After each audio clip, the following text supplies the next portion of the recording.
Tällaiset sovitusmuutokset mun piti tehdä aadamekkoon. Mä oon Kaisa ja opetan ompelua. Mä näytän nyt, miten mun piti muokata unelmalliseen aadakaavaa, että mekko istuu mulle hyvin. Mä valitsin koon 40 rinnan ympäryyden mukaan.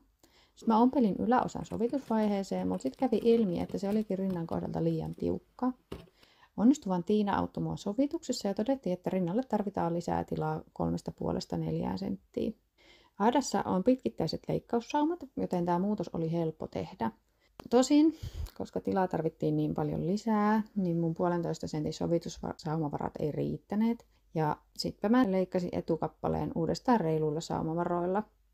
Onneksi, koska mä olin nimittäin unohtanut mitata rinnan korkeimman kohdan, joka tietysti olikin sitten alempana kuin tässä valmiskaavassa. Ja näinpä mä sitten ompelin leikkaussaumat vielä kertaalleen. Lisäksi etukappaleelle piti lisätä pituutta, koska se rinta vie sitä. Ja sitten piti vähän lyhentää takakappaletta, koska mulla on lyhyempi selkä kuin näissä unelmallisen kaavoissa. Sivuun mä päätin lisätä piilovetoketjun ja nyt se istuu kauniisti ja on helppo pukea.